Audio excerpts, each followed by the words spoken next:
Class 6 के history पढ़ने वाले हैं। तो इसमें चैप्टर नंबर 6 नए प्रश्न और नए विचार, न्यू क्वेश्चंस एंड आइडियाज़।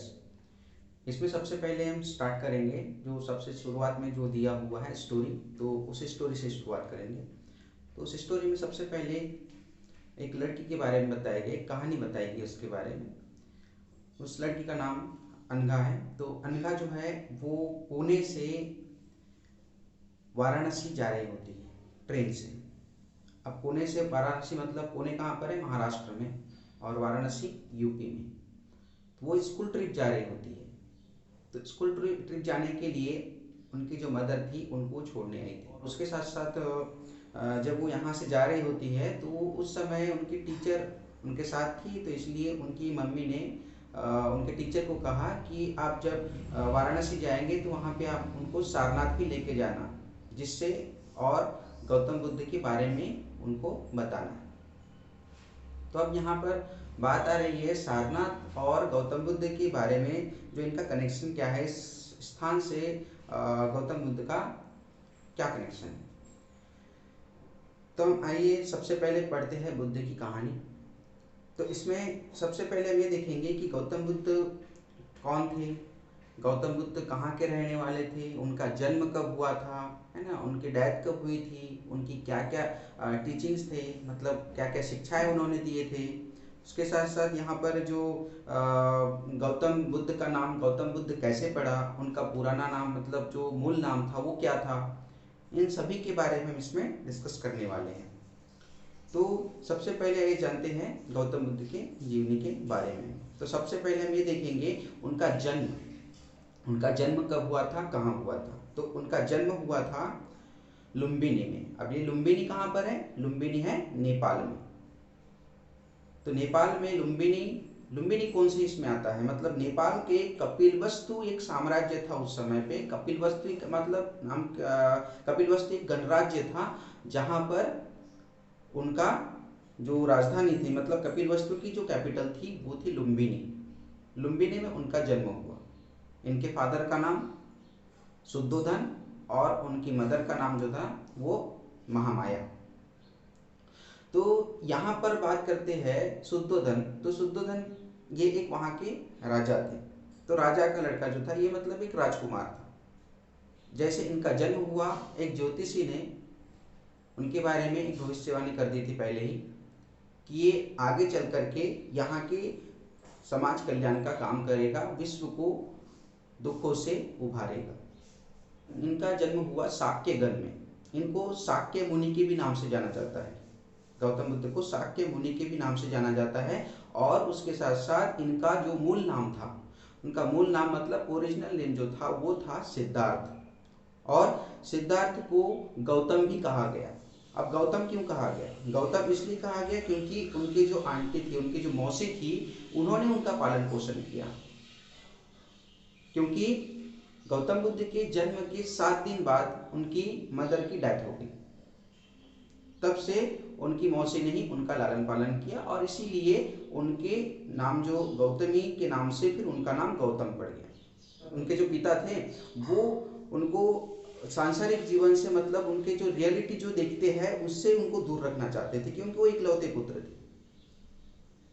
जब उनकी शादी हो गई, उनकी पत्नी का नाम यशोधरा, उनके साथ में उनका विवाह हो गया।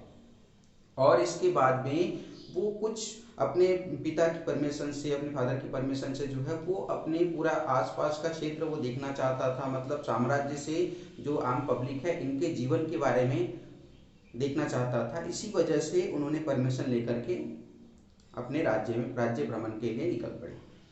उन्होंने 3 चीजें देखे। उन 3 चीजों के कारण इनका पूरा का पूरा जीवन परिवर्तन हो गया। पहला उन्होंने देखे कौन सा? एक बूढ़े व्यक्ति को देखा।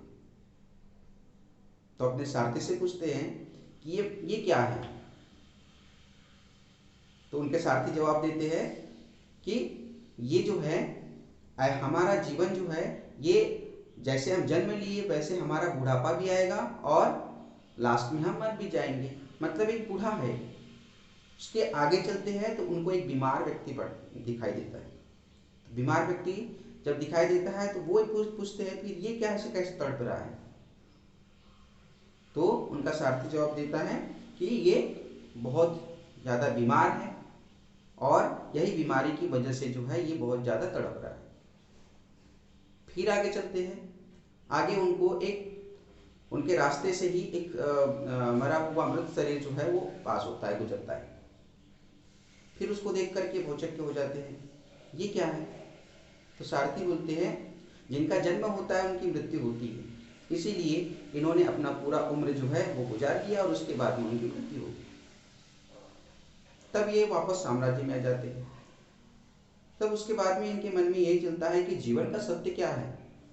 तो इसीलिए इस ज्ञान की खोज के लिए, इस नॉलेज की खोज के लिए जो है वो अपने घर बार छोड़ करके वो निकल जाते हैं। अब ये घर बार छोड़ करके कितने वर्ष की उम्र में उन्होंने अपने पूरे राजपाट का त्याग करके या घर त्याग करके निकले, ये आपको कमेंट बॉक्स में लिख करके बताना है। अब इन्होंने ज्ञान की प्राप्ति के लिए सबसे पहले तो घर छोड़े, वो बाहर संसार में इधर उधर थोड़े से मतलब कहीं ना कहीं वो भटकते रहे, ताकि वो बहुत सारे जो ऋषि मुनि थे उनसे वाद विवाद करने में लग गए कि यहाँ पर हमारा जीवन का सत्य क्या है। लेकिन उनसे डिस्कस करने के बाद इनकी संतुष्टि नहीं, मतलब उनके आंसर से उनको संतुष्टि नहीं मिला, उनको सेटिस्फेक्शन नहीं मिला। इस वजह से वो फिर डिसाइड किए कि खुद ही वो नॉलेज किस प्रकार से हम ले सकते हैं, जीवन का सत्य क्या है, मुझे खुद ही ये ढूंढना पड़ेगा, ये उन्होंने सोचे। उसके बाद में इन्होंने बिहार, आप सभी ने नाम सुने होंगे बिहार, तो बिहार में एक स्थान है, एक प्लेस है, उसका नाम है बोध गया। तो बोध गया में जाकर के उन्होंने एक पीपल के पेड़ के नीचे बैठ करके बहुत वर्षों तक तपस्या किया। अब ये तपस्या कितने वर्षों तक चली ये आपको कमेंट बॉक्स में लिख करके बताना है। तो उन्होंने बोध गया में पीपल पेड़ के नीचे जो है उन्होंने तपस्या किया और वहां से ही ज्ञान प्राप्ति उनको हुई, इनलाइटनमेंट प्राप्त हुआ। मतलब तब से जो सिद्धार्थ या गौतम का नाम गौतम बुद्ध पड़ा, क्योंकि उन्हें बुद्धिमान मतलब बौद्ध, तो गौतम बुद्ध के नाम से इनको जाना गया। वहां से ज्ञान की प्राप्ति होने के बाद वो सीधे आ गए यूपी। यूपी के कौन से स्थान, यूपी में ही यहाँ पर एक स्थान है सारनाथ। तो सबसे पहला उपदेश, जीवन का सार क्या है, जीवन के बारे में पूरा लोगों को अवगत कराने के लिए उनका पहला उपदेश कहाँ हुआ, सारनाथ में। तो सारनाथ में इन्होंने अपने सबसे पहला उपदेश दिया और इसके बाद यहाँ से वो अलग अलग क्षेत्रों में भ्रमण किए और जहाँ जहाँ गए उन्होंने अपने जीवन के सार, अपने जीवन का उपदेश के बारे में लोगों को बताया। और वो उनका जो उनकी जो डेथ है वो कहाँ हुई थी, मतलब उनकी जो मृत्यु कहाँ हुई थी, तो इनकी मृत्यु जो हुई थी वो हुई थी कुशीनारा, या जिसको कुशीनगर भी कहते हैं, जो यूपी में ही है। ठीक है, ये हो गया इनके जीवन के बारे में। अब हमको पता करना है इनका उपदेश क्या था। तो इनका उपदेश, इनकी शिक्षा क्या थी, इसके बारे में जान लेते हैं। इनकी शिक्षा, सबसे पहले हम बात करते हैं, उनका कहना था कि जीवन दुखों से भरा है, अनहैप्पीनेस से भरा हुआ है। और ये दुख हमें क्यों होता है, दुख हमें हमारे डिजायर के कारण होती है, हमारी इच्छा के कारण होती है, क्योंकि हमारी इच्छा लिमिटेड नहीं है, हमारी इच्छा बढ़ती चली जाती है।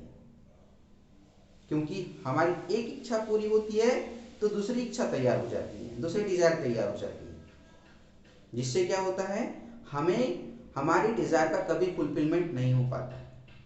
इसी वजह से हमें दुख होता है और इसी इच्छा को उन्होंने तृष्णा कहा है। तो ये चीजें हो गई इनकी पहली शिक्षा। क्या थी, हमारी दुख जीवन से भरा हुआ है और इसका कारण है इच्छा, मतलब डिजायर।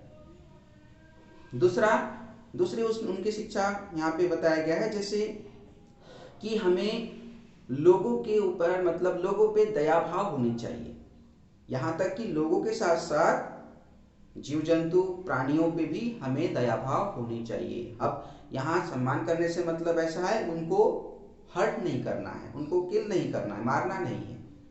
मतलब उन्होंने किस चीज पे फोकस किया? अहिंसा पे। अहिंसा मतलब नॉन वायलेंस। क्या सिर्फ मारने से हम हिंसा करते हैं? नहीं करते। हमें बोलने से भी, जो जिसको हमारे बोलने से भी अगर हर्ट होता हो तो वो भी एक हिंसा के इसी में आता है। तो हिंसा नहीं करना अर्थात अहिंसा को अपनाना, कभी भी सत्य बोलना, मतलब ट्रूथ और नॉन वायलेंस, इन्होंने लोगों को दोनों चीजों को फॉलो करने के लिए। तीसरी बात, यहाँ पर अगर हम देखते हैं तो बहुत सारे जो जैसे हम ये कहते हैं ना कि बहुत सारे हमारे ऐसे एक्टिविटी होते हैं, मतलब हमारी लाइफ में बहुत सारे एक्टिविटी होती है, और यही एक्टिविटी क्रियाकलाप जो होती है वो क्या कहलाती है? हमारे कर्म कहलाती है। कर्म, इन्होंने कर्म पे भी जोर दिया। तो कर्म अच्छा हो सकता है या बुरा हो सकता है। तो अच्छा या बुरा कर्म हमारे आगे फ्यूचर जो होगा, फ्यूचर को अफेक्ट बहुत ज्यादा करेगा। अच्छा होगा तो अच्छा परिणाम मिलेगा, बुरा होगा तो बुरा परिणाम मिलेगा। क्योंकि इसी में ये कहा गया है कि हम अपने लाइफ को स्पेंड जैसे जैसे करते हैं वैसे वैसे हमारी एक्टिविटी भी होती रहती है, और एक्टिविटी जो है अच्छा या बुरा हो सकता है। इसी या एक्टिविटी को यहाँ पर कर्म कहा गया है। तो कर्म को हमें कभी भी अच्छा करना चाहिए, ये इनका मानना था, क्योंकि हमारे फ्यूचर को अफेक्ट करेगी। हमारे फ्यूचर ही नहीं बल्कि हमारे आगे या बाद का जीवन को भी ये बहुत ज़्यादा प्रभावित करेगी। उसके बाद हम बात करते हैं, इन्होंने ये भी कहा कि मैं जो संदेश दे रहा हूँ सिर्फ आप इसीलिए नहीं मानना है कि मैं बोल रहा हूँ, मैं संदेश दे रहा हूँ इसलिए ऐसे आंख बंद करके विश्वास मत करो, बल्कि आप प्रैक्टिकली उसको फील करो। मतलब आप खुद ही अपने विवेक से, अपने विचार से उसको सोचो, तौलो और उसके बाद फॉलो करो। मतलब रियल लाइफ क्या है इसके बारे में खुद अनुभव लो। तो इस प्रकार से इनकी शिक्षा होती। तो यहां पर हमने गौतम बुद्ध के जीवन और उनके उपदेश के बारे में चर्चा की।